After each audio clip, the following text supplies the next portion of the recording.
هنا رستان سنة بكا يترساون رست سلا نبي صلى الله عليه وسلم በቀደሙት ነብያቶች ሚዛን መሰለኝ እንዲሁም ደግሞ ያህዌ ወይንም ስላሴ የሚል መሰለኝ የተነሳው በዚያ ላይ ታዳሚዎች መታደም ስለፈለጉ የሆነ ነገር አስጨብጧቸውና እንትን ብሏቸው አሳውቋቸው ባረከላሁ ፊኩም ወጀዛኩሙላሁ ኸይራ።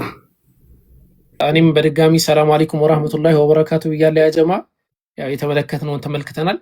ከዚህ በኋላ ሙስሊሙ ማህበረሰብ ልክ እንደምትመለከቱት በደስታም ጊዜ በሐዘንም ጊዜ በመቆም ጊዜ ባልመቆም ጊዜ ዲኑን ነው የሚሰብከው፣ ቁርአንን ነው የሚሰብከው፣ ሐዲስን ነው የሚያስተምረው። ስለዚህ አሁን ምንድነው የምናደርገው? ኢንሻአላህ ስለ ነብዩ መሐመድ ሰለላሁ ዐለይሂ ወሰለም ስብዕና ስለ ባህሪያቸው አንዲት ፖይንት አንዲት ነጥብ ብቻ ከዛ ባህር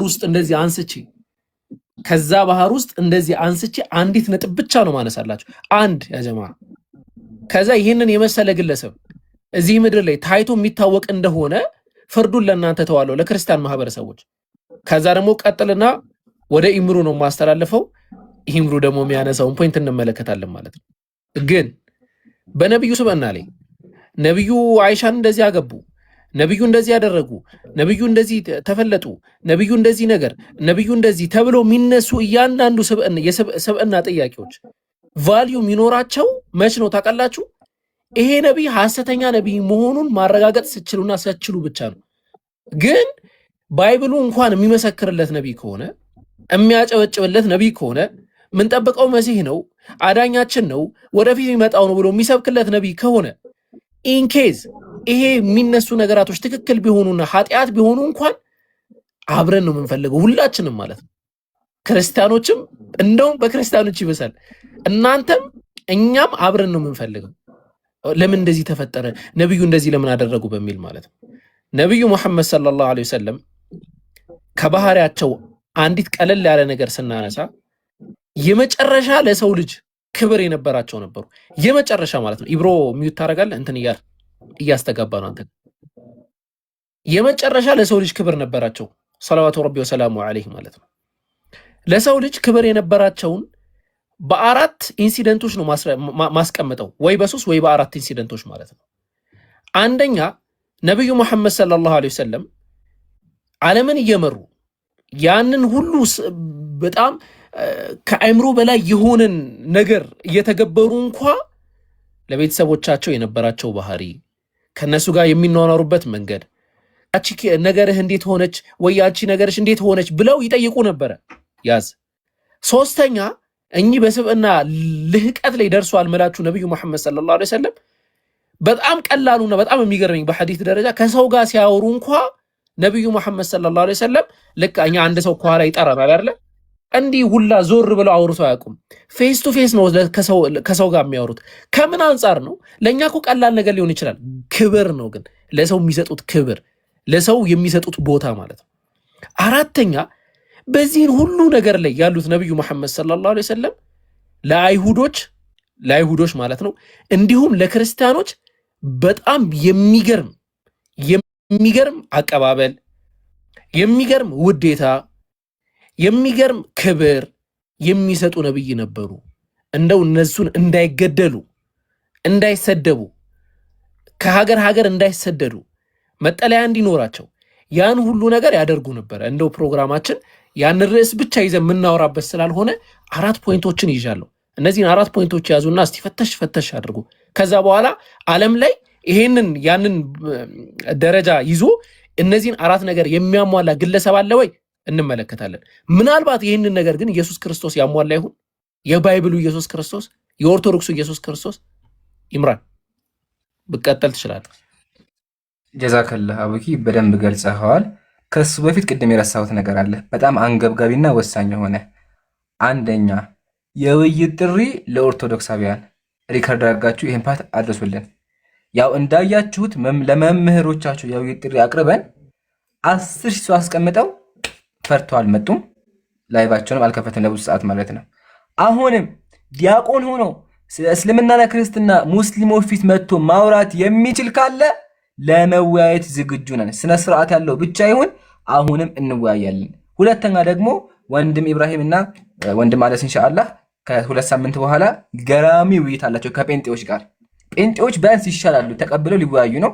ውይይቱ ደግሞ ኢንሻአላህ የሚሆነው በአንድ ቤት ነው፣ ሁሉም ተቀምጠው ማለት ነው፣ ወንድም አነስና ወንድም ኢብራሂም። ስለዚህ ሁላችሁም እንዳቀሩ ተጋብዛችኋል። አሁን ወደ ስብዕናው ሲመጣ ይሄ ሰው ለምን እኛ ጋር መጥቶ አላወራም ካልን ክርስትና ላይ ያለው ኢየሱስ መጽሐፍ ቅዱስ ኢየሱስን እንዴት እንደሚያንቋሸው ይጋለጥበታል። ምሳሌ ቅድም አቡበከር ምን አለ? ነቢዩ ሰለላሁ ዐለይሂ ወሰለም ሰው ሲያወሩ ዙሪያው እንኳን አያወሩም ነበር አለ። ግን ኢየሱስ ሰዎች እንዴት ነበር የሚያወራው ስንል ተመልከቱ የሚያወራቸው እንዴት እንደሆነ። የማቴዎስ ወንጌል የገዛ መጽሐፍ ቅዱሳቸው መጽሐፍ ቅዱስ የማቴዎስ ወንጌል ምዕራፍ 23 ተመልከቱ ኢየሱስ ምን እንደሚል። እናንተ ግብዝ ጸሐፊያን ፈሪሳውያን ይላቸዋል፣ ግብዞች ይላቸዋል። እናንተ ደንቆሮና እውሮች። ይሄን የሚናገረው ማን ነው? ኢየሱስ። ተሳዳቢ ነበር። እናንተ ደንቆሮ እያለ እውር እያለ እናንተ ግብዝ ጸሐፊያን ፈሪሳውያን እውር ፈሪሳውያን ቁጠሩና ስድቡን ቁጠሩ 1 2 3 4 5 6 7 8 ጊዜ ደንቆሮ ደንቆሮ ደንቆሮ እያለ የሚሳደብ ሰው ነበረ። ማን? መጽሐፍ ቅዱስ ላይ ያለው ኢየሱስ። ይሄን ነው ሙስሊም ፊት መጥተው ማውራት የከበዳቸው። የሚያስቀው ነገር መሰላችሁ? እንደዚህ እንኳን አጥረግርገው ሰርቧቸው እነሱ ምን አሉ? መምህር ሆይ መምህር ሆይ አሉት። እንደዚህ አጥረግርገው ሰርቧቸው እባብ እያላቸው ከዛ መምህር ሆይ አሉት። በዚያን ጊዜ ጸሐፊያን መምህር ሆይ ሲሉት እሱ ናቸው ክፉና አመንዝራ ዝሙተኛ ብሎ ሰደባቸው። ተሳዳቢ ስብዕና የሌለው አካል ነበር መጽሐፍ ቅዱስ ላይ ያለው ማለት ነው። መጽሐፍ ቅዱስ የሚናገርለት አካል ስብዕና የሌለው ሰው ጋር መግባባት የማይችል ደንቆሮ እውር እያለ ሰዎችን የሚያወራ ግለሰብ እንዴት ነው የሚከተለው? አንደኛ። ቀጥሎ ሰይጣን የተባለ አካል ሰይጣን የሚያዘው አካል እንዴት ነው የሚከተለው? ሰይጣን መባሉ ኢንሻአላህ በኋላ መጣበታለሁ። ግን ሰይጣን እንደሚያዘው ስንጀምር የገዛ መጽሐፍ ቅዱሳቸው አሁንም የማቴዎስ ወንጌል ላይ ተመልከቱ። ከዚህም በኋላ ዳቢሎስ ወደ ቅድስ ከተማ ወሰደው። ኢየሱስን ሰይጣን ያዘው ነበረ። ሰይጣን የሚያዘውን አምላክ እንዴት ነው የሚከተለው?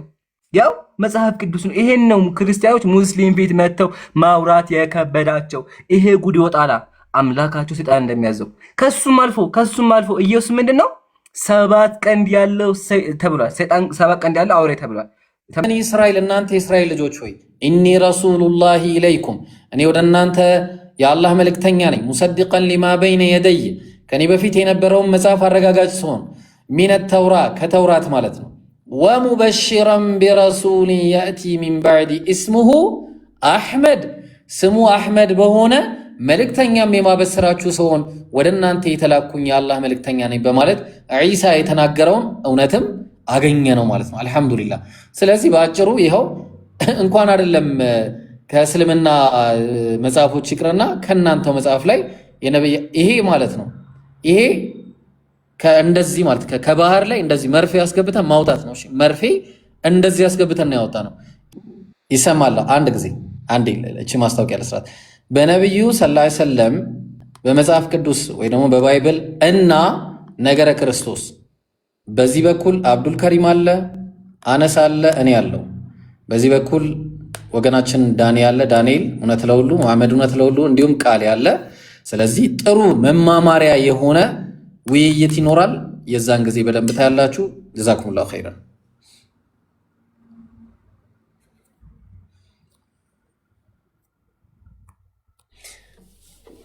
ቀጥሉ ጋይስ። አፎን አነሳ ቆያከ ኸይረል ጀዛ። እሺ አነሳ ሐሳብ ካለ ቀጥል ኢንሻአላህ። ከዛ አንዲት ትፈቅድልኛለች? እሺ ገደል ኮሜንት ተረሳ እያለ ስለሆነ ገደል ይነሳል። ቀጥሻለሁ። ኦኬ ኢብሮ እንዳለው ከላይ አስቀምጦላቸዋል።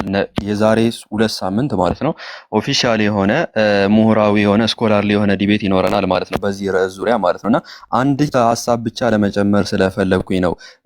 ኢብሮ ያነሳው ነጥብ አለ፣ ስለ ፓራክሊቶስ ያነሳው ነጥብ አለና እኔ ደግሞ አንድ ትንቢትን ልጨምርና ከዛ በኋላ ቀጥታ ወደ ገደል እንሄዳለን። እኔም አክቹሊ ጥያቄ ላቀርብ ነበር ገደል እስካሁን አልተነሳም ብዬ ማለት ነው። ኦኬ ወደ ካሜራ ልክፈት አንዴ።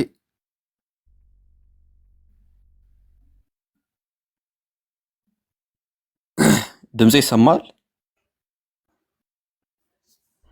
ትሰማለህ አነስ? ኦኬ ትልቁ ላይ አድርጉኝ።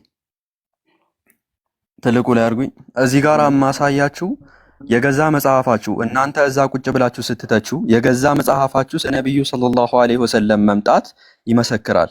ስለ ነብዩ ሰለላሁ ዐለይሂ ወሰለም መምጣት ነብዩ ሰለላሁ ዐለይሂ ወሰለም እንደሚመጡ የገዛ መጽሐፋችሁ ይመሰክራል ማለት ነው። እናንተ ቤት ዘግታችሁ ነብዩ ሰለላሁ ዐለይሂ ወሰለምን ስትሳደቡ የገዛ መጽሐፍቶቻችሁ ግን ስለ ነብዩ ሰለላሁ ዐለይሂ ወሰለም መምጣት ይመሰክራል። ለምሳሌ ከነዛ ውስጥ ዳንኤል ነው። ትንቢተ ዳንኤል ምዕራፍ 2 ላይ ዳንኤል ስለ እስልምና መምጣት ተንብዮአል። ይህንንም የምንመለከተው ነቡካድኔዛር 4 ህልሞችን አይቷል እና አራቱም ነገስታት ናቸው። ከምድር የሚወጡ 4 ነገስታትን አይቷል። የመጀመሪያ ባቢሎን ነች። ሁለተኛ እንዲህ አይነት ሐውልት ያያል። እነዚህም ሐውልቱ ላይ የነበሩት አራት ነገስታት ነበሩ። አንደኛዋ ባቢሎን ነች፣ ሁለተኛ ሚዶ ፐርሺያ ነች፣ ሶስተኛዋ ደግሞ ግሪስ ነች፣ አራተኛዋ ሮም ነች። በአጭሩ ላሳያችሁ ስለፈለግኩ ነው ማለት ነው።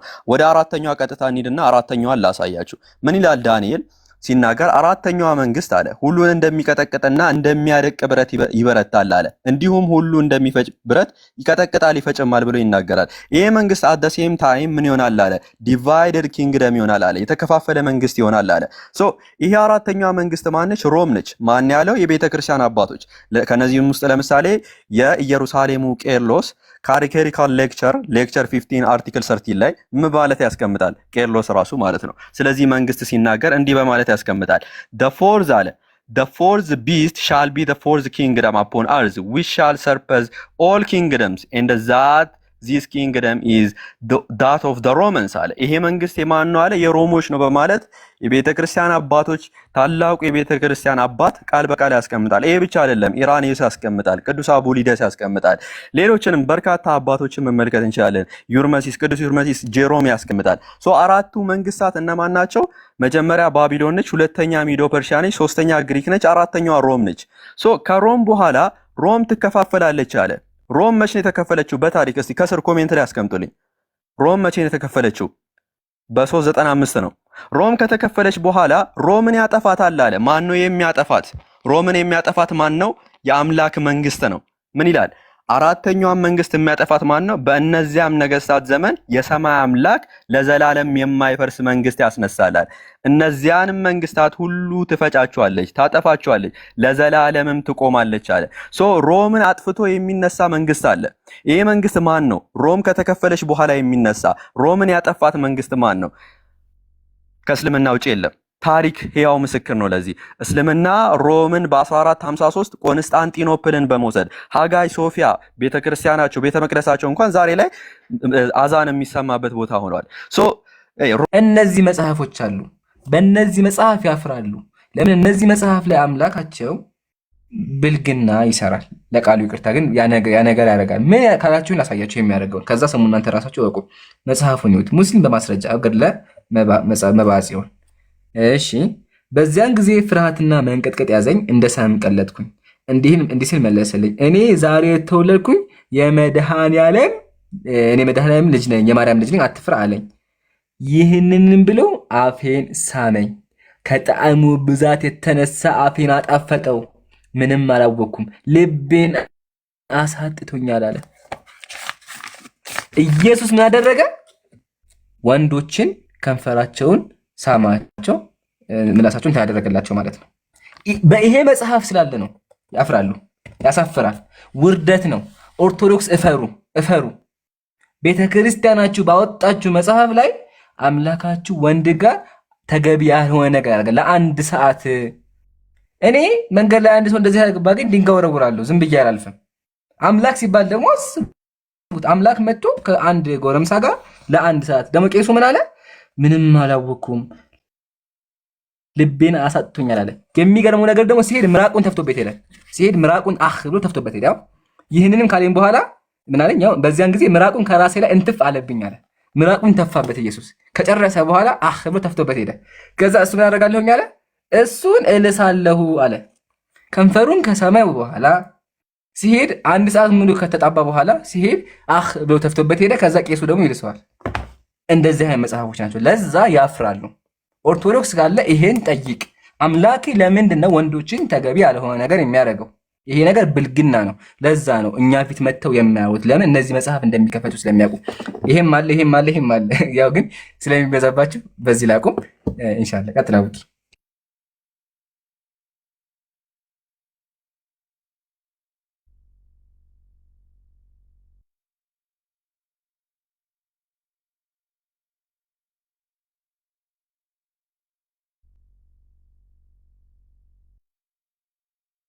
ኹሉቂን ዐዚም የተባለው ሐቅና እውነት መሆኑን ተመለከትን።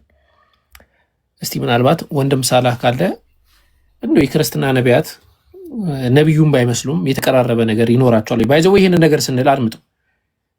እነሱ መጽሐፍቶቻቸው የሚናገሩት ባይብል መጽሐፍ ቅዱስ ብለው የሚያስቀምጡት 66ቱ መጽሐፍ ይሄ ተመልከቱት። ይሄ መጽሐፍ ማለት ነው 66ቱ፣ እንዲሁም ደግሞ 81ዱ የኢትዮጵያ ኦርቶዶክስ ቤተክርስቲያን መጽሐፍ ላይ የተቀመጠውን ነው እያነሳን ያለ ነው። እነዚህ መጽሐፍት እስቲ ስለ ነቢያት ምን ይላሉ? እዛ ላይ የተወሰነ ፖይንት አንሳበት። ከዛ ኢንሻአላህ ማሂሮም ይቀጥላል። ሳላህ እስከሚያወራ ማለት ነው። ኮሜንት ላይ አንድ ሰው ምን ቢያደርግ ነው በጣም ባለጌ የምትሉት? ምን ቢያደርግ ነው? ሴት ቢደፍር፣ ሰውን በመጋዝ ቢቆርጥ፣ ብልግና ቢናገር ምን ቢያደርግ ነው? ግን በሚገርም ሁኔታ የክርስቲያን ነቢያት አሁን ሊዋዩበት ያፈሩት ነቢያት የማያደርጉት ነገር የለም። ሴት እስከ መድፈር፣ ብልግና እስከ ማውራት፣ መጀናጀን፣ ብልግና መጀናጀን ድረስ ያደርጋሉ። ወንድም ሳላህ ቀጥል። ሰላም አለይኩም ወራህመቱላህ። እንዴት ናችሁ ሁላችሁም እዚህ ውስጥ ያላችሁ ታዳሚያን? ዛሬ ምንድነው የምንመለከተው መሰላችሁ? መጽሐፍ ቅዱስ ስለ ነቢያት ይናገራል እና ብዙ ጊዜ አንድ ነቢይ እውነተኛ ነቢይ የሚባለው መቼ ነው፣ ምን ሲፈጽም ነው፣ ምን ሳይፈጽም ሲቀር ነው የሚል ነገር ይታያል። ስለዚህ አንድ ሰው እውነተኛ የሚባለው መቼ ነው ምናምን የሚሉ ፖይንቶች አሉ። ሐሰተኛ የሚባለው ደግሞ መቼ ነው፣ ምን ሲያደርግ ነው። ለምሳሌ ስብዕናው በጣም የወረደ ነው የሚባለው ምን ሲያደርግ ነው የሚል ጥያቄ መነሳት ግድ ይላል። ኦኬ፣ ሁላችሁም በአእምሯችሁ ሳሉት። አንድ ሰው በጣም ስብዕና ወርዷል የሚባለው ምን ሲያደርግ ነው? ይህንን ሁላችሁም ያዙ። የመጀመሪያው ምናልባት ዝሙተኛ ከሆነ ነው። ሌላኛው ምናልባት ወላጆቹን የማያከብር ከሆነ ነው። ሌላኛው ምናልባት አምላክን የሚሳደብ ከሆነ ነው። ሰዎችን ዝም ብሎ ከመሬት ተነስቶ የሚገድል ከሆነ ነው። በተለይ ያለ ሕግ ተነስቶ ዝም ብሎ የሚገድል ከሆነ እሱ ስብዕናው በጣም የወረደ ሊባል ይችላል። ታዲያ እነዚህን ሁሉ የመጽሐፍ ቅዱስ ነቢያት ያሟሉታል፣ ይፈጽሙታል። ለምሳሌ በግል ስብዕናቸው ብንመለከት ዝሙተኞች እንደነበሩ መጽሐፍ ቅዱስ ይናገራል። ለምሳሌ እንደ አምላክ ልብ የተባለው ጻድቅ የሚባለው እርሱም ዳዊት መጽሐፍ ቅዱስን ስናነብ ከመሬት ተነስቶ ዝም ብሎ ዝሙትን ያደርግ ነበረ። እንደ አምላክ ልብ የሚባለው የአምላክ ልብ የተባለው ዳዊት ምን ያደርግ ነበረ? ዝሙት ይሰራ ነበረ። ታሪኩን ቶሎ ቶሎ ልንገራችሁ። መጽሐፈ ሳሙኤል ምዕራፍ 11 ከቁጥር 2 ጀምሮ እስከ ቁጥር 5 ድረስ ያሉ ታሪክን ሁላችሁም ቼክ ማድረግ ትችላላችሁ። ኢምራን ጊዜ ለመቆጠብ ያህል ልዝለለው ወይስ ታሪኩ ላንብብላችሁ? ኦኬ፣ ላንብብላችሁ። ቶሎ ቶሎ ላንብብላችሁና ሐሳቡን ልንገራችሁ። ከዕለታት በአንዱ ቀን ዳዊት ንጉሥ ነበርና በሰገነት ውስጥ ይመላለሳል።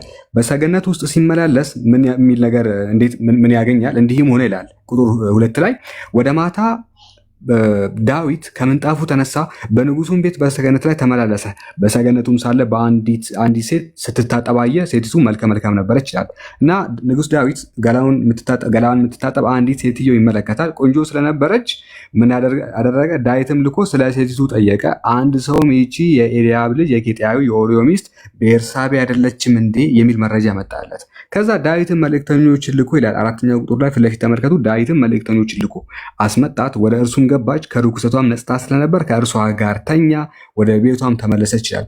ኢማጂን፣ ፈጣሪ ያሳያችሁ፣ ባል ያላት ኦኬ፣ ጎጆ የቀለሰች አንዲት ሴት ወደ ራሱ በማስመጣት እንደሚደፍራትና እሷን እንዳስረገዘ እንዳጸነሰ፣ ያም ደግሞ አልፎ የገዛ ባሏን እንዳስገደለ መጽሐፍ ቅዱስ ይናገራል። ከዚህ የበለጠ የስብዕና መጓደል፣ ከዚህ የበለጠ የስብዕና ዝቅጠት መቼም ተሰምቶም ታይቶም አይታወቅም። ይሄ በመጽሐፍ ቅዱስ ነቢያት ዘንድ በጣም የተለመደ ነገር ነው።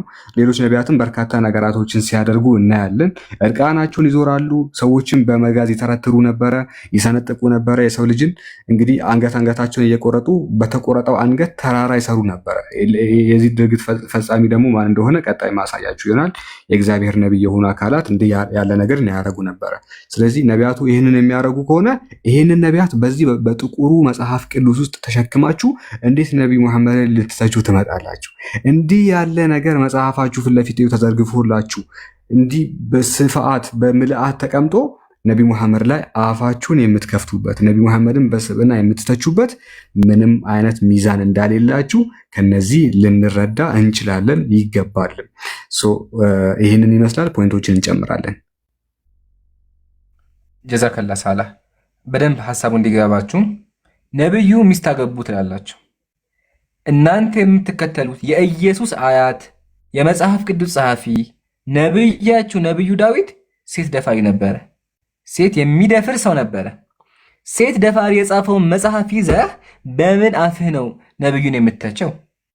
ነብይህ ሴት እየደፈረ ያውም ባላላትን እየደፈረ ከዚህ በላይ ምን ይምጣላችሁ? ከዚህ በላይ ለዛ ነው ቅድም ብያቸዋለሁ። ይሄ ጉድ ሰው እንዳይሰማባቸው ይፈልጋሉ፣ ግን እውነታ ወጥቷል። ህዝቡም እየተመለከተ ነው ያለው።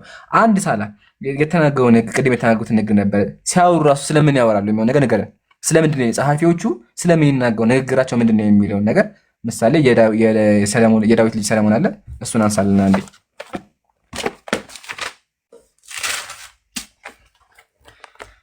ለፍትልኝ ደስ ይለኛል። ንግግራቸውስ እንዴት ነው? ያምር ነበረ ወይ? ነቢያት ሲናገሩ ጠቢባን ናቸው ይባላል። የጥበብ ሰዎች ናቸው ማለትም የሚናገሩትን ነገር የሚያውቁ ከአንደበታቸው የሚወጣውን ቃል ደግሞ የሚጠነቀቁ ሰዎች ናቸው ነቢያት የሚባለው። አይደለም ነቢያት ከመካከላችን ያሉ ትላልቅ ሰዎች እንኳን ለንግግራቸው ለአፋቸው ለከት እንዳላቸው ሁላችንም እናውቃለን። ታዲያስ አምላክ የቀባቸው ነቢያት አፈቀላጤ የሆኑ የአምላክን ንግግር የሚያስተጋቡ ሰዎች እንዴት ያለ ጥበብን ይጠቀማሉ ስንል መጽሐፉ ላይ እንዲህ የሚሉ ነገራቶችን እናገኛለን። መኃልየ ዘሰሎሞን የእግዚአብሔር ነቢይ የሆነው ነቢዩ ሰለሞን እንዴት ይናገራል? ትንሽ በጣም የሚከብድ ነገር ቢሆንም ጋይስ ለጆሯችሁ ቢከብድም ይሄ ነገር ላንብብላችሁ። እንደዚህ ይላል። ዳሌዎችሽ አቀማመጥ በእንጠረኛ እጅ እንደተሰራ እንደ ዕንቁዎች ይመስላል ይላል። ስለ ሴት ልጅ ዳሌ ያወራል። እኛ ምንድን ነው የሚያደርግልን? ይሄ እምብርትሽ የወይን ጠጅ እንደማይጎድል ብዙ አድርግልኝ። እምብርትሽ የወይን ጠጅ እንደማይጎድልበት እንደተነጠጠ ጽዋ ነው። ሆድሽ እንደ ስንዴ ክምር ነው። በአበባም እንደታጠረ ነው። ሁለቱ ጡቶችሽ እንደ ሁለት መንታ እንደ ሚዳቋ ግልግሎች ናቸው። አንገትሽ እንደ ዝሆን ጥርስ ግንብ ነው። ዓይኖችሽ በሐሴቦን ውስጥ በብዙዎች እንደ በር አጠገብ እንዳሉ እንደ ውሃ ኩሬዎች ናቸው ይላል። የሴት ልጅን የሰውነት አካል ከፊትም ከኋላም ትልቅ ነው፣ ወፍራም ነው፣ አጭር ነው፣ ቀጭን ነው፣ ያምራል፣ ይጠነክራል ብሎ እነዚህን ሁሉ ሲዘረዝርልን ምን አይነት ትምህርት እንድንማርበት ነው? ከዚህ ሴት ልጅን እንዴት መጀንጀን እንዳለብን የሚያስተምር መጽሐፍ ካልሆነ በስተቀር የአምላክን መንግስት እንዴት እንደምንወርስ የሚያሳይ አይነት ገለጻ አይደለም ይሄ። ስለዚህ ምንድን ነው መሰላችሁ ከዚህ ነገር የምንነሳው ልናገኝ የምንችለው መሰል ነገራቶች እንዴት ነቢያት ሊናገሩት ይችላሉ ነው።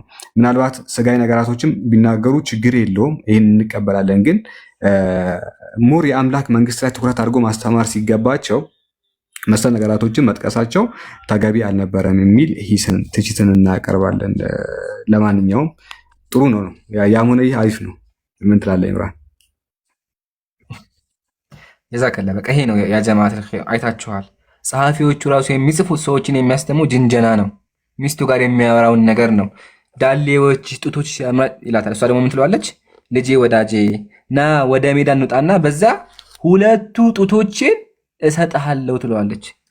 ታዘቡት፣ መጽሐፍ ቅዱስ ነው። የእግዚአብሔር ቃላቸው የሚያወራው ስለ ሁለት ፍቅረኛሞች ጅንጀና ነው የሚያወራው። ከዚህ ምን ልማር?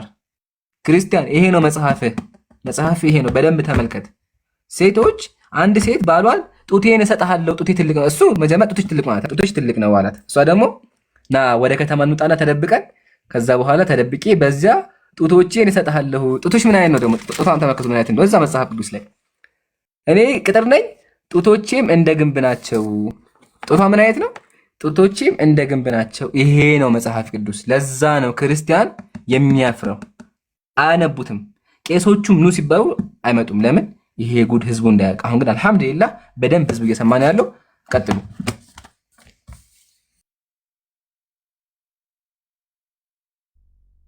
ቀጥል። ማይር አለ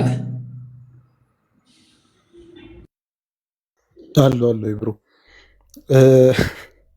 እሺ ሌላ ሀሳብ ውስጥ ገብቼ ነው ስለ ሰለሞን ላነስ የፈለግኩት ነበርና ቅድም ስለ ሴቶች የሚናገሩን ሰምታችኋል። የሆነ ሴቶችን ማለት እንደ ነቢይ ካስተማረበት ይልቅ ሴቶችን ያሞገሰበት ምናምን ነገር ይበልጣል። አንድም ግለሰብ መጽሐፉን ከፍቶ አንብቦ እሱን ነው ሊማር የሚችለው። ግን ሴቶች ሰለሞንን ምን አስደርገውታል የሚለውን ነገር ላሳያችሁ።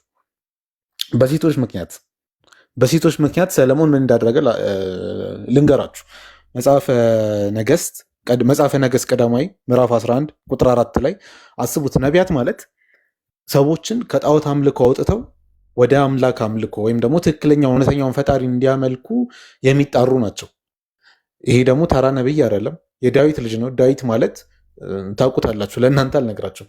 የዳዊት ልጅ ሆኖ በዚህን ያክል ደረጃ ሰዎችን ከጣዖት አምልኮ ያስወጣል ተብሎ የሚገመት ግለሰብ የሚያደርገውን ድርጊት ላሳያችሁ። መጽሐፈ ሳሙኤል ቀዳማዊ ምዕራፍ 11 ቁጥር 4 ላይ ሰለሞንም ሲሸመግል አለ። ሰው ሲሸመግል የምናውቀው ምንድን ነው? ወደ ተውበት ያደርጋል አይደለ? ሰው ሲሸመግል በክርስትናም ካያችሁ ንስሐ ይገባሉ ምናምን ወይ ደግሞ ይመንናሉ ብላ ብላ። ሰለሞን ግን ሲሸመግል ሚስቶቹ ሌሎችን አማልክት ይከተል ዘንድ ልቡን አዘነበሉት ይላል።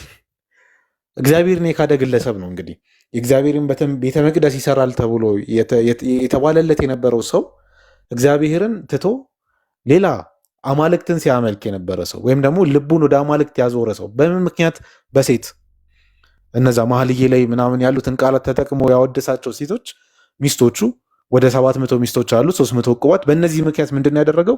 ሰለሞንም ሲሸመግል ሚስቶቹ ሌሎችን አማልክት ይከተል ዘንድ ልቡን አዘነበሉት። ከዛ ወርድልና ሰለሞን የሲዶናውያንን አምላክ አስትሮስ የአሞናውያንን እርኩሰት ምናምን ተከተለ እያለ ይናገራል። እግዚአብሔርን ክዶ አማልክትን ተከተለ። ሰው ሲያረጅ እኛ የምናውቀው ሰው ሲሸመግል ምን እንደሚያደርግ ነው የምናውቀው፣ ተውበት እንደሚያደርግ ንስሐ እንደሚገባ ነው። ሰለሞንና ዳዊት ጋር ስንመጣ ግን እንደዚህ ነገር የለም። ለምሳሌ ስለ ዳዊት ስናገር መጽሐፍ ቅዱስ ላይ አንደኛ ነገሥት ምዕራፍ 1 ከቁጥር 1 እስከ 3 ያለውን ንጉሥ ዳዊትም ሸመገለ፣ እድሜውም በዛ፣ ልብስም ደረቡለት አለ። በቃ ሸምግሏል ምናምን፣ አልጋ ላይ ነው፣ እድሜው በጣም ተጫጭኖታል። ይህ ሰውዬ ወደ አምላኩ በደንብ የቀረበ ሰው መሆን ሲገባው በዙሪያ ያሉትም ሰዎች ወደ አምላኩ በደንብ ሊያቀርቡት ሲገባ እዛ ጋ ግን ምንድን ነው የሚለው? ልብስን ደረቡለት፣ ነገር ግን አይሞቆም ነበር። ባሪያዎቹም ለጌታችን ለንጉሱ ድንግል ትፈለጋለች አሉ። ባህሪውን ያውቁታል። በቃ የዳዊት ባህሪ ይታወቃል። ቅድም ነግሯቸዋል አይደለ? የወታደሩን ባለትዳር የሆነችን ሴት ወስዶ ምንድን ነው ያደረገው? ወታደሩን ገሎ ያችን ሴት ሙሉ ታሪኩን ሰምታችሁታል። እነዚህ ደግሞ ባሪያዎቹ እሱ የሚጠብቁት አካላት ባህሪውን ያውቁታል። በቃ ሰለሞን ምን እንደሚያስፈልግ ያውቁታል። የሆነ ሲደክምባቸው ወይ ደግሞ ይሄ ሽምግልና በደንብ ሲጫጫ ነው ምናምን የደከመው ሰዓት ምን እንደሚያስፈልግ ያውቁታል። ምን አሉ? ለጌታችን ለንጉሱ ድንግል ትፈለጋለች፣ በንጉሱም ፊት ቆማ ታግለው አሉ። ሽማግሌ ነው፣ አስቡት። ነቢይ ነው፣ የእግዚአብሔር ነቢይ። በጣም የሚሰጠውን ቦታ ታውቃላችሁ፣ በተለይ በኦርቶዶክስ ዘንድ። ግን መጽሐፉ ላይ ምንድን ነው የሚለው? አንደኛ ነገሥት ምዕራፍ 1 ከቁጥር 1 እስከ 3 ባለው በንጉሱም ፊት ቆማ ታግለው በጌታችን በንጉሱ ብብት ተኝታ ታሙቀው አሉት ይላል።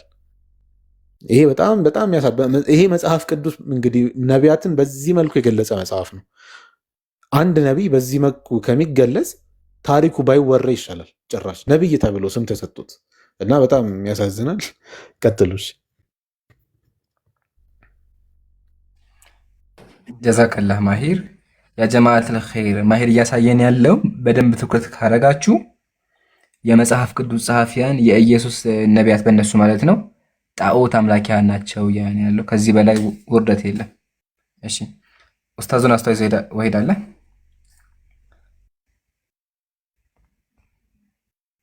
ኡስታዝ አለ?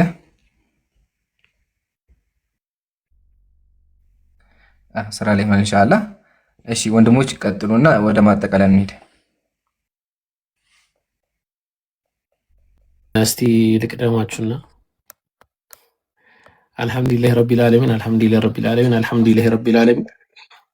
መጨረሻ ላይም ወሳኝ ዜና ይኖረናል ኢንሻአላህ። እሱን ለቃ እንትን እንላለን።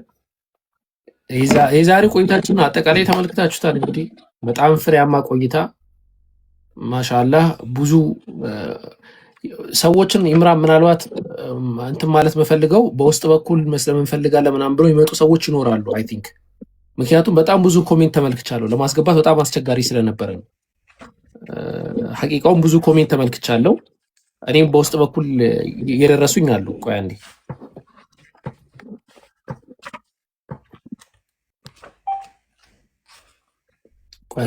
ቴክስት እንትኑን ላሳያችሁ ብዬ ነው። እሺ ምናልባት ማንነቴ እንዳይታወቅ ብሏል። ያው ጀስት ቴክስቱን ብቻ ላሳያችሁ እንደዛ ከሆነ እና በአጠቃላይ ብዙ ሰዎች መስለም የሚፈልጉ በጣም ብዙ ሰዎች ይኖራሉ። በዛሬው ትምህርት ብቻ ማለት ነው ሲምፕሊ ባነሳነው ነገር ያለው ሁኔታ አይተው ማለት ነው አጠቃላይ ያለን ነገር ኢቨን እኔ ጋር የመጣው ግለሰብ እንዴት አድርጌ ነው ማሳያችሁ? በኋላ እስቲ እንደዚህ አድርጌ ላሳያችሁና ፕሮፋይሉ ምናምን ይታያል። እንዴት ነው ማድረገው? ቆይ እንዲህ አድርጌ ላሳያችሁ። ትልቁ ላይ አድርገኝ በምን አንዴ በሆነ ነገር ልሸፍነውና በወረቀት ልሸፍነውና ወረቀት ትልቁ አርጉት። እኔ እየሰራለሁ አይደለም። ኦኬ አይ ትልቁ ላይ ነኝ አሁን ያለሁት። የመጣው ግለሰብ ያው እንደምትመለከቱት ማለት ነው እኔ የምኖረው እንደዚህ አካባቢ ነው አለና ቤተክርስቲያን አገልጋይ ነበርኩኝ። ወላሂ ተመልከቱት፣ ክርስቲያን ነው ወላሂ። መጥቶ በውስጥ በኩል ነው ያወራኝ በትምህርታችን ብቻ ማለት ነው። ያው የምትመለከቱት ከሆነ ማንነቱ ስሙ ምናምን እንዲታወቅ አልፈልግም ስላለ ችግር የለውም። ሄደን ከፈለጋችሁ ስክሪንሾት ብታደርጉም ብዙም ችግር የለውም። ስለዚህ ዋናው ዝም ብላችሁ ራፍሊ ማየታችሁ ነው እንጂ ብዙ ማየታችሁ አይፈልግም። ብዙ ሰዎች ሊኖሩ ስለሚችሉ ኢንሻአላህ እነዛን ማስተናገድ በምንም ተአምር እንዳይረሳ ለማለት ነው። እዚህም መስለን ፈልጌ ነው ብሎ ሲጽፉ የነበሩ ብዙ ሰዎች ስላሉ ማለት ነው። በዛሬው ትምህርት ብቻ ማለት ነው። ስለዚህ ይሄ ፍሬያማ የሆነ ቀን ነበር። አልሐምዱሊላህ አላህ ለዚህ ይህንን ቀን የባረከልን በዚህ ደረጃ እንዲሆን ያደረገው አላህ ሱብሓነሁ ወተዓላ ለሱ ምስጋና ይገባው። እኔ ያንን ነው የምለው። ኢንሻአላህ ወንድሞች የተወሰነ ፖይንት ካላቸው ያነሳሱና እኔ መጨረሻ ሰበር ዜና ስላለኝ ለኔ ትሰጡኛላችሁ እድል። ቶሎ ሰበር ዜናውን ለመናገር ስለፈለኩኝ ፈጠን አለ።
እየተሰማህ አልመሰለኝም። ሰላህ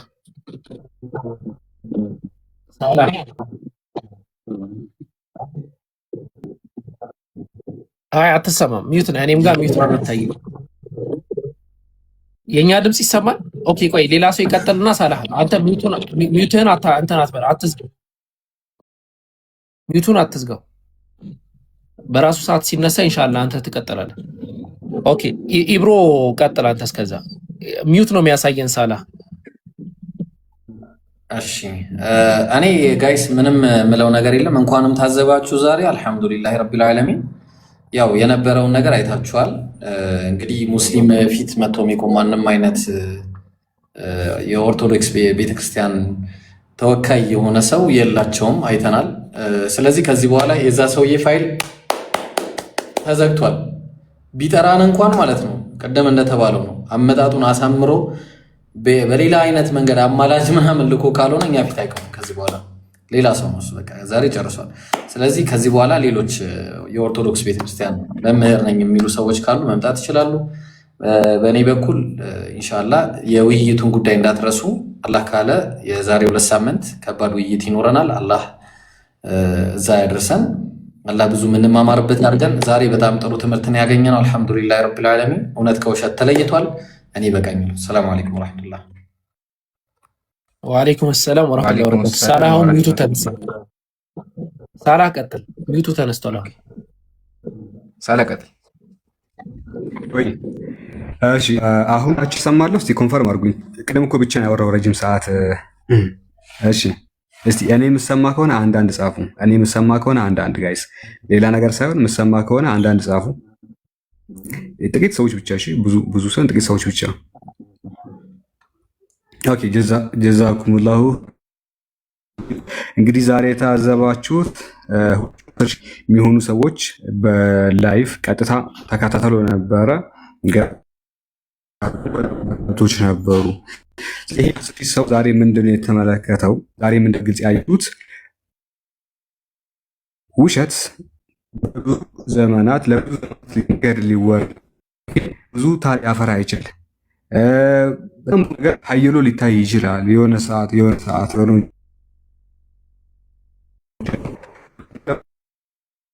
ውሸት እንደነዝ ነው ነገር ያለ ነው። ጌታችን ቁርአኑ እንደተናገረው በል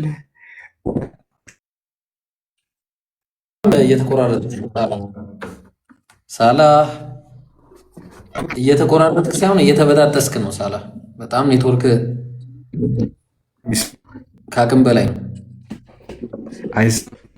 ኔትወርክ በጣም ካቅም በላይ ነው። አንድ የረሳሁት ነገር አለ ጀማው። ይህንን አካውንቶች እዚህ ጋር ያሉትን ሁሉንም ፎሎ አድርጎች። እሺ ሳላህ አንተ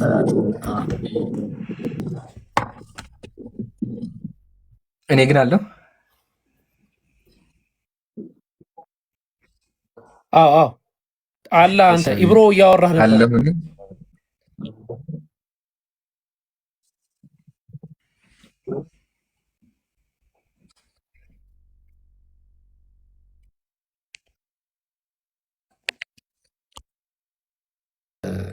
በተለይ እዚህ ጋር የምታዩቸው ሰዎችን በአጠቃላይ ፎሎ ማድረግና ማስደረግ አደራ እንዳትረሱ። ያው የፎሎወር ጉዳይ ምን ያክል ተጽዕኖ እንዳለው ስለምታውቁላችሁ በደንብ አድርጋችሁ ፎሎ አድርጉ፣ አስደርጉ። ይህን ለማለት ነው። አካውንቱን አስተዋውቁ፣ አካውንቶቻችንን ሁላችሁም ቀጥሉ ጋይስ። ኢንሻላህ እኔ በበኩሌ ጨርሻለሁ። ከዚህ በኋላ አይ ሀቢቢ ጀዛከላሁ ኸይረል ጀዛ። በድጋሚ አላሁ አክበር፣ አላሁ አክበር፣ አላሁ አክበር። ለዓለማቱ ጌታ ምስጋና ይገባው። ለምን ካላችሁኝ ሙስሊሞች ምን ያክል በእምነታችን ጠንካራ እንደሆነን በምናወራው እውነተኞች እንደሆነ ኢቭን ተሳዳቢዎች እንኳን እንደመጡ እንደጋበዝናቸው አይታችኋል።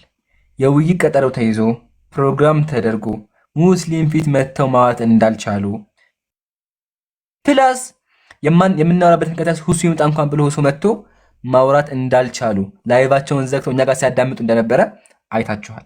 ለምን ካላችሁኝ ከመጡ እንደዚህ አይነት መጽሐፎች ይከፈታሉ። ምሳሌ ይሄ መጽሐፍ ይከፈታል። ምን የሚል ነገር ይከፈታል? ዳግመኛም ጌታ ኢየሱስ ክርስቶስ በእኔ በራሴ ፍቃድ ተሰቀልኩኝ እና ያንን ጎኔ ጥቢ አላት። ጎኔን ጥቢልኛ። ኢየሱስ ሴቶችን እየጠራ ጎኑን ያስልሳቸው ነበር። ያን ጊዜም ልጅ የእናቱን ጡት እንደሚጠባ የጌታዋን የኢየሱስ ክርስቶስን ጎን ጠባች። ከዛ ጌታም ቶማስ የተወጋውን ጎኔ እንዳሰሰ አንቺ ጠባሽ፣ እስኪ ከዳሰሰና ከጠባ የቱ ብልጫ እንዳለው ፍረጃ አያት። የትኛው ብልጫ የጠባ ወይስ የነካ? ጌታም ከዛ ሰማያች የጠባል ይችላልና አያችሁ አይደል? ይሄ መጽሐፍ ይነበባል። ኢየሱስ ሴቶችን እየጠራ ጎኑን ያስጠባቸው ነበር። ለዛ ነው የፈሩት። ግን አይታችኋል፣ ብዙ ጉዶች አሉ። ኢቭን ለእናቱ ማርያምን ራሱ እናቱ ማርያምን ከሴት ጋር ያሳስብ ነበረ። ይሄን ላሳይ፣ በጣም ያዘንኩ ሆን ላሳይ። በጣም ይቅርታ ጀማ፣ እሺ ከዛ ይበቃኛል። ያ ጀማ ተመከቱ። ኢየሱስ ምን አለ? ክርስቶስ ሰምራ ሆይ ምን ትሆንሽ? እናት የማርያም እናት ትሆንሽ፣ እንዳጠባችን ታጥባሽ፣ እንደ ሳመችን ትሳምሽ አላት። ማርያምና ክርስቶስ ሁለቱም ሴት ናቸው። ሴት ለሴት ያሳሰማቸው ነበረ። ከዛም በኋላ ማርያም ምን አደረገች?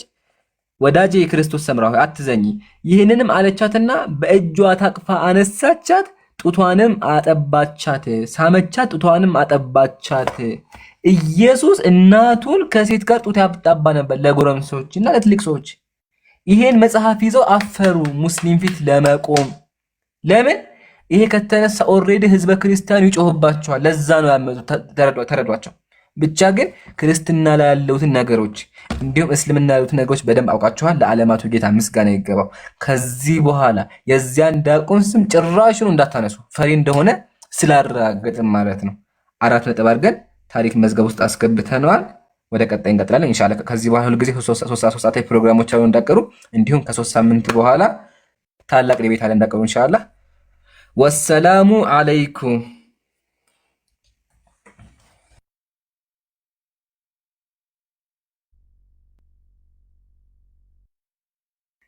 ቀጥሉ። እሺ። እና እኔ ሰበር ዜና ሳልናገር ብዬ በጣም ሌላ ታሪክ ውስጥ ሊገባ ነበረ። እሺ ማሂር ኢንሻላህ አንተም ጠቅልል አድርግና የምታነሳውን ፖይንት ኢንሻላህ እንትን በልልን። ከዛ እንዲሁ እያደረግን እንቀጠላለን። ሰበር ዜናውን ሳሰሙ የወጣችሁ ሰዎች ፕሊስ በጣም አዝናለሁ ይህንን ባለመስማታችሁ። ቀጥል ማሂር። እኛንም እየጓጓህ ነው። እሺ ጀዛኩሙላሁ ኸይር። እዚህ የነበራችሁ ሁላችሁም ጊዜያችሁን ከኛ ጋር ያቆያችሁ።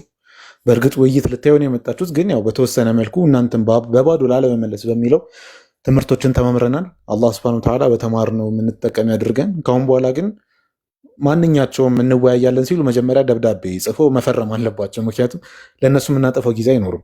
እንደዚህ ጊዜያችንን አባክነን ምናምን ከመጣን በኋላ መልሶ የሚተውት ከሆነ አንቀርም የሚል ነገር ተፈራርመን ከዛ በኋላ ነው የምንወያየው። ለማንኛውም ብዙ ነጥቦችን አይተናል። ስለ ነቢዩ ሰለላሁ ዐለይሂ ወሰለም ባይብል ላይ ተጠቅሰው ተመልክተናል። ያ ራሱ በጣም ትልቅ ማስረጃ ነው ለሚያስተነትና አእምሮ ላለው ክርስቲያን ማለት ነው። ባይብል ደግሞ ነቢያት እንዴት እንደሚዘረዝራቸው አይተናል። ነቢያት ፓወራቸውን ተጠቅመው ምን ሲያደርጉ እንደነበር አይተናል። ነቢያት የሆነ ያላቸውን ስልጣን ተጠቅመው ኢቭን በሽምግልና ጊዜያቸው ራሱ ምን ሲያደርጉ እንደነበረ ተመልክተናል። በተጨማሪ ደግሞ ኢቭን ገድላት ላይም እንዴት እንደሚገልጿቸው በአጠቃላይ የክርስትና መጽሐፋችን ስትመለከቱ የሚሰጡትን ቦታ አይተናል። በቃ ለነቢያት የሚሰጡትን ቦታ አምላክም ለነሱ ያለው ቦታ ተመልክተናል። ያ ጉድ እንዳይወጣ ተብሎ ውይይቱ ቀርቷል። ምናልባት በሰዎች ጫና ይሆናል ይሄ ጉድ እንዳይወጣ ተፈልጎ ይሆናል እንዲቀር የተደረገው መጀመሪያ ይህን ሳያገናዝቡ ተቀብለውት ከሆነ ማለት ነው፣ ወይም በሌላ ምክንያት ግን እንደምንም አስቀርተውታል። እኛ ግን እናውጠዋለን። ውይይትም አያስፈልገንም። ማስተማር እንችላለን። በደንብ አውጥተን እናስተምራለን። እኛ ጋር ግን ውድ የሆኑ ነቢይ አሉ ሰለላሁ ዐለይሂ ወሰለም። እኛ ውድ የሆኑ ነቢያችንን በደንብ እንሰብካቸዋለን፣ በደንብ እናስተዋውቃቸዋለን። ዛሬ ብቻ አይደለም ከዛሬም በኋላ በሚኖሩ ፕሮግራሞች ስለ ነቢዩ ሰለላሁ ዐለይሂ ወሰለም በደንብ እንናገራለን። መጽሐፋችንን ከፍተን እናሳያለን። ጀስት የኛን ዘግተን ከዛ እነሱን ከፍተን እነሱ እንደሚያደርጉት እንደዚህ አይነት ነገር የለም። እኛ ጋር የኛንም መጽሐፍ ከፍተን በደንብ እናሳያለን። ጥያቄ ያለውንም ሰው እንቀበላለን። ፕላስ ደግሞ እነሱ መጽሐፍ ላይም ደግሞ ማያዩትን ነገር ቤተክርስቲያን ላይ የተመረጠ ነገር ብቻ ነው የሚያሳዩቸው። ለዚህ ነው ብዙ ክርስቲያኖች አዲስ ነገር ስናሳያቸው ምናምን ሲደነቁ የምታዩት። ቤተክርስቲያን ላይ የተመረጠች ነገር ብቻ ነው የሚያሳዩቸው። ከዛ በኋላ ግን ሸሽገው ያስቀምጡትን ነገር ስናወጣው ብዙ ክርስቲያን ይደነበራል፣ ብዙ ክርስቲያን ጥያቄ ይፈጥርበታል፣ ብዙ ክርስቲያን ወደ እስልምና ይመጣል ማለት ነው። ወሊላሂል ሐምድ።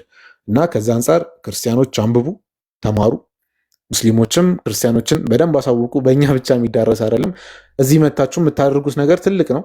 ታብ የምታደርጉትም ሼር የምታደርጉትም ትልቅ ነገር ነው። ፕላስ ደግሞ ከአጠገቦቻችሁ ያሉትንም ክርስቲያኖች በደንብ አስተምሯቸው ማለት ነው። ሀዛ ወላሁ ተዓላ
ቶች ጋራ ቁጭ ብለው ያወራል፣ ስለ እስልምና ያወራል። ነብዩ ሰለላሁ ዐለይሂ ወሰለም እንዲህ ናቸው እያለ ይተቻል።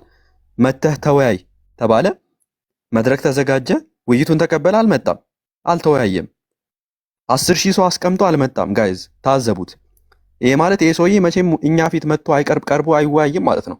ይሄ ሁላ ሰው መጥቶ ካልቀረበ ለመወያየት ካልመጣ እናቱ ብትወልዶ ድጋሜ ዳግም ቢወለድ መጥቶ አይወያይም። ይህንን ሁላችሁ በደንብ አይሰማም? ድምጼ አይሰማም? ይሰማል። ኦኬ ስለዚህ ጋይዝ በቃ በአጭሩ እነዚህ ዲያቆናት መጥቶ እንደማይወያዩ እወቁ ማለት ነው። እሱም እንደማይመጣ ኦፍ ኮርስ ሹር ነው፣ አሁን ሹር ሆኗል።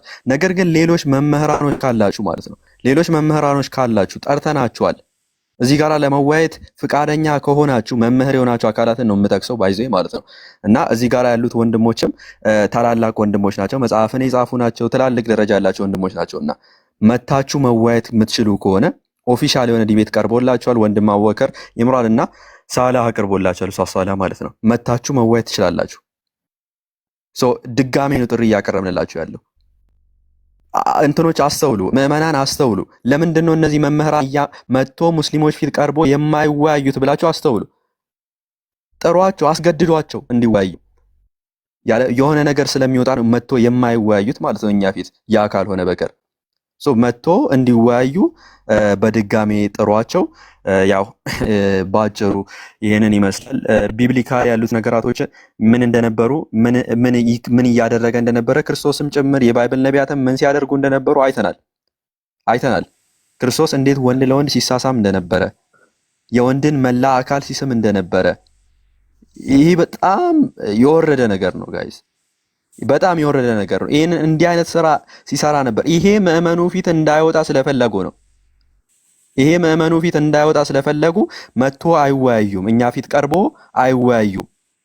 እንዲሁም ደግሞ ነቢያት ሲያደርጉ የነበሩትን ሰዎችን በመጋዝ ሲተረትሩ እንደነበረ፣ ሲያርዱ ሲቆርጡ እንደነበረ፣ ከዛም አልፎ ደግሞ ለሴት ብሎ ጥሎሽ የወንድ ልጅ ሸለፈት ከ100 በላይ ሸለፈቶችን የሚያቀርቡ ነቢያት እንደሆኑ ይሄ ጉድ እንዳይወጣ ስለፈለጉ ነቢያቶቻቸው ሄዶ ሴቶችን እንዴት ሲደፍሩ እንደነበረ ይሄ እንዳይወጣባቸው ስለፈለጉ እኛ ጋራ መጥቶ ቀርቦ አይወያዩም ማለት ነው ደፍሮ። ይሄንን ሁላችሁም በአእምሯችሁ ያዙና መምህራኖቻችሁን እያስገደዳችሁም ቢሆን ይዛችሁም ቢሆን በፖሊስም ቢሆን ይዛችሁ እንዲወያዩ አድርጓቸው ማለት ነው። ያለበለዚያ ግን እኛ ጉዶቹን ማውጣታችንን አንቀጥልም። ጀዛከላህ ኢምራን እና አቡኪ ቀጥሉ። ሰላም አለይኩም። እኔ መናገር ፈልጋለሁ። ቆይ የአቡኪ ሰበር ዜና አለ። አቡኪ ቆይ እንዴ ከባድ ተቃውሞ እየደረሰብኝ ነው። እኔ ምን አለ ሰምቼዋለሁ፣ ግን ከባድ ተቃውሞ ሰበር ዜና ይነገረን የሚል። እሺ ምን አልሽ ማም? እኔ አዲስ ነኝና መማር ፈልጋለሁ። ለዛ ምን መማር እስልምና ነው? ይምሩ አውራት። ቆይ በቤትህ ስለሆነ አንተ ቀጥል። ያለ ቀጥላ ቢሆን ክርስቲያን አይደለችም ወይስ? እሺ እስልምናን ትሰማያለሽ እህታችን? እስልምናን መማር ፈልጋለሁ ነው ያልሽው እኮ። አንዴ እንትን ላርግና ይሄንን አንዴ ፕሮግራም እንጨርስና ወደ አንቺ እንሂድ ወይስ አንገብጋቢ ጥያቄ ካለሽ ወይ እንትን እናርግ። ኖርማሊ አንገብጋቢ ጥያቄ ካለሽ ጠይቂና ማለት እስልምና ብታናግሩ ጥሩ ነበር። በቃ ኢብሮን አውሪ እንቺ አንዴ ያው ቴሌግራም ከጻፍኩልሽ ብዙ ሰው እንትን ይላል። በቃ ጻፊልኝ፣ አሁን ጻፊልኝ በዚሁ በቲክቶክ። እሺ አሁን አውራሻለሁ። ሰበር ዜናው ይሰበር ልባችን የሚረፍ እያሉ ነው ታዳሚያን። ግን አንዴ እንትን ዛህራና ሸጂን አንዳንድ ነጥብ ያንሱና ከዛ በኋላ እንግዲህ ምን እንደምትሉ አላውቅም። ይሄን ዜና ሲሰሙ ሰበር ዜናው በቀላሉ የሚነገር አይደለም። ሰበር ዜናው አጀማ በጣም ከባድ ሰበር ዜና ነው። እንዳያልፋችሁ ሁላችሁም ሼር እያደረጋችሁ አዳምጡ። አቡበከር አፉ ትለኛለህ። የረሳሁት ነገር አለ ያልተነሳ ቅድም ሲወራበት የነበረም ነገር አለ። አንተ አታነብም። አቡኪ ማንበባችን ደስ አይልም። ስተነብም ደግሞ እንደዛ ትፈልጋለህ። ኢብራሂም ችግሩ ባይዘው ጠላታችሁ ይምራን ነው። ዜናው እንዳይነገር ቀጥል ይምራን። ምን እሺ ነው? አይ ንጽህና ተነስቶ ነበር። ንጽህና ላይ አንዲት ብቻ ኢብራሂም አንብብልኝ ብዬ ነው። አቡኪ እሺ፣ ኢብራሂም ቀስ እንደ ድሮ አድርገህ አንብብልኝ። ጥሩ አድርገህ እሺ፣ ትንሽ ቀረብ አድርግልኝ። ይህንንም ሲናገር ቆይ ጥቅስ ልናገር። የሉቃስ ወንጌል ምዕራፍ 11 ቁጥር 37 ይህንንም ሲናገር አንድ ፈሪሳዊ ከእሱ ጋር ምሳ ይበላ ዘንድ ለመነው፣ ገብቶም ተቀመጠ። ማን ነው ይምራን? አትነግረኝም? ኢየሱስ ክርስቶስ። አዎ ኦኬ። ከዛ ተለምኖ ነው፣ ልብ አድርጉ እንግዲህ። ለምኖት እባክና ምሳ ብላ ለምኖ ማለት ነው። ከዛ ከምሳ በፊትም አስቀድሞ እንዳልታጠበ ምኑን እጁን ባየው ጊዜ እጁን አልታጠበም። ከዛ በኋላ ፈሪሳዊው ተደነቀ ይላል። እንዴ እና ላይደነቅ ነው እንዴ? አንድ ሰው ኢምሩ ከገራዥ የመጣ ሰው እጁ እንዴት ምን አይነት ነው? እስቲ ታሳይኛለህ ወይስ እኔ ላሳየህ? ገራዥ የመጣ ሰው አሳይኝ አንተ። አሁን ይሄን ያነሳሁበት ለምን መሰላችሁ? አምላካቸው የሚሉት አካል ራሱ ንጽህናው አይጠብቅም ነበር። በመጽሐፉ መሰረት ምግብ ሲበላ እጁን አይታጠብም ነበረ። ከዛ ታጠብ ደግሞ ሲባል ደንቆሮ ይሳደብ ነበር። ያው ደንቆሮ አለው ሰውየውን። አንተ ደንቆሮ ታጠብ ሲለው ማለት ነው። እሺ ምን ሆነ ነው ህዝቡን በአንድ ጊዜ እንዴ? መጀመሪያ አይቶ ይማር እንጂ አይቶ ነው መማር ያለበት። እሺ ይካለ ላጥፋው። ኡፕስ እዚህኛው ላይ መጣ። እሺ ስራ ሰርተ ያጀማል። ስራ ሰርታችሁ ምናምን እንደዚህ የከነ ምናምን አያችሁት?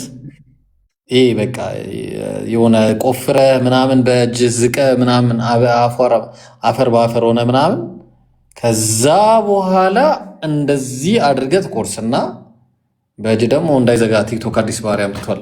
ይብቃኝ የኛውን ቆይ እንደዚህ ላርግና ከዛ እሺ ልቀጥል። ጥቅሱ ጌታም እንዲህ አለው፣ አሁን እናንተ ፈሪሳውያን እሺ የጽዋውን እና የወጨቱን ውጭ ታጠራላችሁ፣ ውስጣችሁ ግን ቅሚያና ክፋት ሞልቶበታል አላቸው። እናንተ ደንቆሮች ቢስሚላህ ራህማን ራሂም ለምኖ ያስገባውን ሰው እባክህ ና ምሳ ብላ፣ እባክህ ለምኝ፣ እባክህ ና እባክህ ልጋብዝህ ብሎ ያመጣውን ሰው አልተናገረውም እኮ ገና ገርሞት እኮ ሲያየው እጁን አለመታጠቡ ገርሞት ሲያየው ኢምራን ያብራራላችሁ። ከዚህ በኋላ አይመለከተኝም። ኢየሱስ ንጽህናው አይጠብቅም ነበር፣ በቆሻሻ እጁ ይበላ ነበር። ታጠብ ደግሞ ሲባል ደንቆሮ ብሎ ይሳደብ ነበር። ታጠብ ሲባል ይሄን መጽሐፍ ይዘህ ነብዩን መተቸት ራስን ማዋረድ ነው። መጀመሪያ ይሄን መጽሐፍ ፍቱ። የሉቃስ ወንጌል ምዕራፍ 11 መጽሐፍ ቅዱሳችሁ ነው። ይሄን እንድታቁልኝ ብዬ ነው። ንጽህና ሲነሳ ከኢየሱስ በላይ ንጽህና ያልጠበቀ አካል የለም። በቆሻሻ እጁ ይበላ ነበር የሚለው እንድታቁ ነው። ይሄን ሊመልስ የሚችል ክርስቲያን የለም። እንዳያችሁ ቤታቸውን ዘግተው ጠፍተዋል። ሰበር ዜና እታችሁ ምን መጣ መሰለኝ ምሩ ሰበር ዜናው በፊት ምናልባት ሁለት ክርስቲያኖች ቢያንስ ገብተው ሀሳባቸውን ዛሬ የተሰማቸውን ነገር ሀሳባቸውን ብትቀበሉ ውይይት ምናምን ሳይሆን ሀሳባቸውን ብትቀበሉ ጥሩ ነው የሚል ነገር ከታች ደርሶኛል። እንዴት ነው ያስማማል ወይስ ወደ ሰበሩ እንሂድ? ሰበሩ ያው ይታገሱ። በቃ በጣም ያጀማ ወላሂ ወሳኝ ነገር እንዳትወጡ እሺ። በጣም ወሳኝ ነገር ነው። ይግባ በቃ ሁለት ክርስቲያን ይግቡና ይናገሩ። ምን ታስባላችሁ?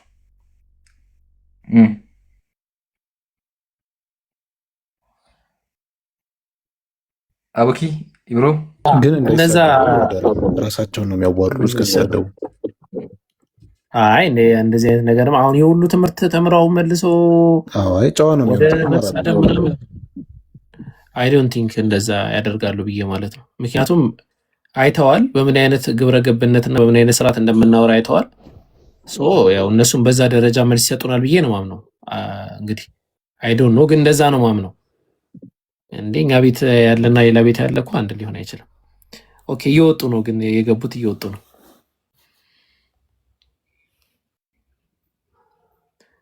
እሺ ካለ ክርስቲያን አንድ ክርስቲያን ቢሆን ካለ አስገቡና አጠር ያለ እሺ ቢያንስ በቃ ሁለት ደቂቃ ወይ ብንሰጣቸው ነው ወይ አንድ ደቂቃ ብንሰጣቸው ነው ሀሳባቸውን ዛሬ የተሰማቸው ምናምን ውይይት ተጠርተው ስላልመጣው አካል ምናምን የተወሰነ ነገር ተናግረው አይ ጥፋቱም ከእናንተ ነው ምናምን ከሆነም ይንገሩንና እንትናረ ወደዛ እንሄዳለን ኢንሻአላህ። አይሻልም ይምሩ? ያው ስለ የመጣ ሀሳብ ስለሆነ ነው። ደስ ይሰለኝ አይደለም? አስገቡ እናንተ። ኦኬ እሺ ኪዳ ገብቷል። ኪዳ 2 ደቂቃ አለ። እስቲ 2 ደቂቃው ላይ ምናልባት ዛሬ የነበረው ሁኔታ ተከታትለሃል ብዬ አስባለሁ። እስቲ አሁን የውይይት አስፈላጊነት ውይይት እንትን ተብሎ አለመምጣት ምናምን የሚለው ፖይንት ላይ ጠቅለል ያለ ነገር ላይ ሀሳብ መስጠት ትችላለህ። 2 ደቂቃ አለ። ከ2 ደቂቃ ማንም አያልፍም። እሺ 2 ደቂቃ ካውንት ዳውን አድርጉለት። መጀመሪያ ሰላም ብያለሁ። እሺ ኪዳይ ይቀጥል። ሁላችሁም ሰላም ብያለሁ። ኢምራን ለእኔ ያው ቪዲዮ የሰራሁበትም ላይ አሁን እኔ ኤክስፔክት አድርጌ የጠበቅኩት ነገር ነበር። ኤጭ ብዬ ትቼው ነው እንጂ የሆነ በተጠንቀቅ ቆሜ እየጠበቅኩኝ ነበር ለመስማት ምናምን ማለት ነው። ምንም ነገር የለም እዚህ ጋር እና ለምን እንደሆነ ግራ ገባኝ። እኔ አትሊስት ዛሬ የሆነ 9 ጥያቄዎች ምናምን ለመስማት በጣም ጓጉቼ ነበር። የለም የት አለ 9 ጥያቄው? እኔ የምር በጣም ነው የደበረኝ እውነት ለመናገር። የራሱ ቪዲዮ የሰራው መስማት ነበር እና የሆነ የሚያረጋጋ ነገር ካለ እንኳን ምናምን እንጂ እኔ ምንም የሚያሰራኝ ጉዳይ አልነበረም። እንደዚህ ቪዲዮ ግን እስካሁን ሰዓት ይኸው 5 ሰዓት ከ08 ሆነ እና አልገባኝም። እኔ በእውነት አልገባኝም። እኔ ከንግግሮቹ እንኳን ብትነሱ እኮ የሆነ ሰው አንድ ሰው ነገሮች እንኳን ገብተውት እኔ ሙስሊም ነኝ እኔ መስለም ፈልጋለሁ እንኳን ቢል ሰበብ ተቀምጦለታል። እዛ ጋር የተቀመጠለት ሰበብ ደግሞ ገብቶ ሳይሆን 2 ምክንያቶች አሉ። አንዱ ገንዘብ ነው፣ አንዱ ሚስት ነው። እሺ ችግር የለውም እሱን ደግሞ ጥያቄ ቅረብ ቢባል የለም። ኤኒዌይስ ግን እዚህ ጋር የተሰባሰባችሁት የምር የሆነ የሚገርም ጸጋ ይስጣችሁ። ሌላ ምንም አለም። በተለይ ኢምራን እኔ የእውነቴን ትሁት መሆን ባለበት ሰዓት በጣም ትሁት መሆን የሚችል ሰው፣ በጣም እላፊ ከሆነ ደግሞ እላፊ መናገር የሚችል ሰው አይቻለሁ እሱን እና ሁላችሁንም እንግዲህ ሰዓታችሁን አክብራችሁ ጠብቃችሁ መታችሁ እኛ እንድንሰማ ፈልጋችሁ ነበር። የለም እንግዲህ ምን ይባላል ከጭፍን ጥላቻ ውጪ ሌላ ምንም የለው።